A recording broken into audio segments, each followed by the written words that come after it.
Hello, dear friends. First of all, thank you.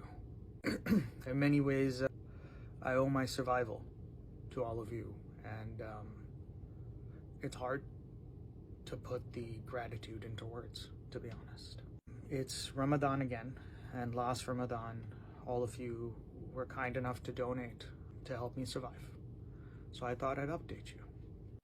Since last Ramadan, when Zaheen was kind enough to start this crowdfunding campaign, of the ambitious goal of 22,500 Canadian dollars, you guys somehow raised 36,000 Canadian dollars. I cannot tell you what that did for me mentally, to know that people cared so deeply about my survival.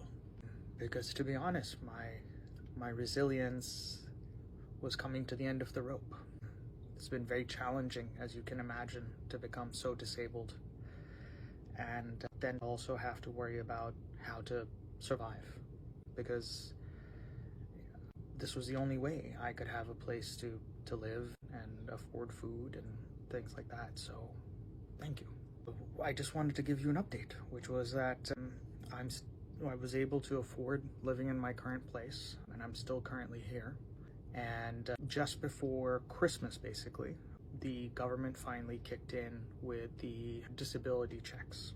And finally, I received a powered wheelchair.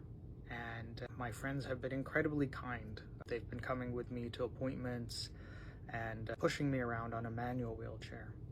And finally, in other good news, we are trialing some medications to help with the fatigue. And they're out of pocket. They're not too much. They're like somewhere between 70 to 90 Canadian dollars a month. And they seem to be helping.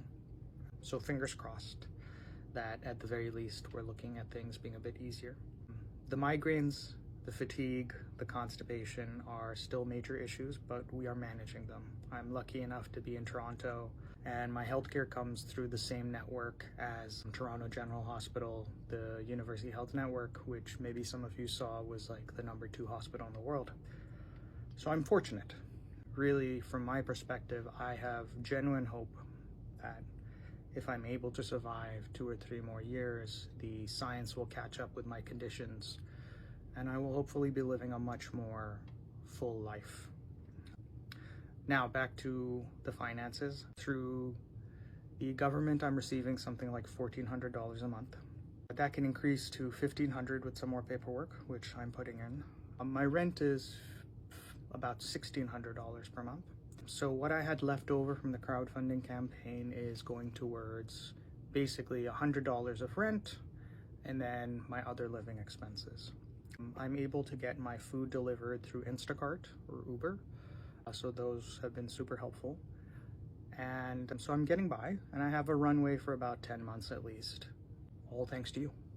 I'm able to just focus on doing what I need to do, which is resting and not overdoing it so that the condition doesn't get worse. We have some clarity. We think that the condition is effectively an exacerbation of chronic fatigue syndrome with a few things that are unique to long COVID, like thermal dysregulation. So having my own place helps a lot as well, because I'm able to keep it at the temperatures I need. So I have to keep my apartment at around 25 degrees Celsius, which is very high, but it's what my body needs. But this is mostly just to give you all a transparent update. I feel like you all have a complete right to know exactly how I'm spending that money. Thank you. Deeply, sincerely. I owe you my life, mentally, physically. Wow. Ramadan Mubarak to all of you again. If you celebrate, more than anything, lots and lots of love, and thank you. Goodbye.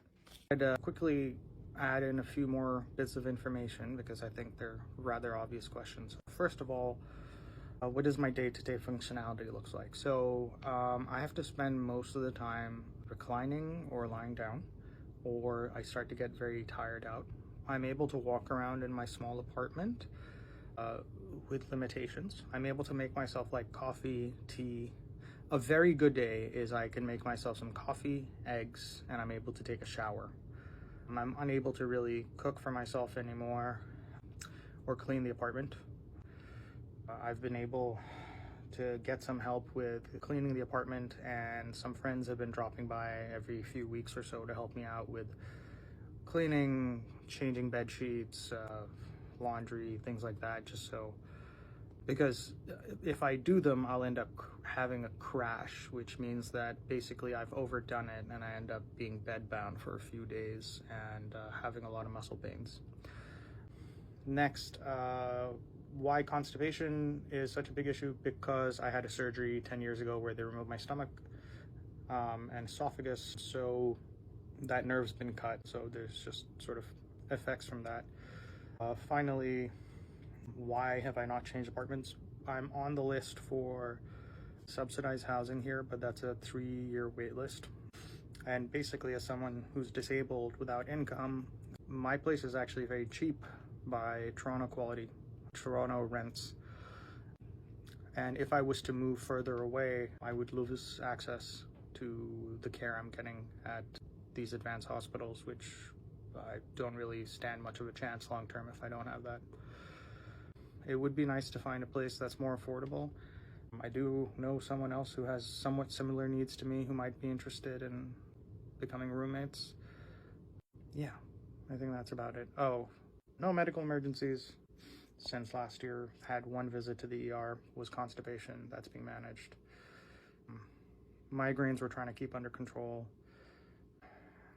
Yeah, that's it. I hope that answers any basic questions.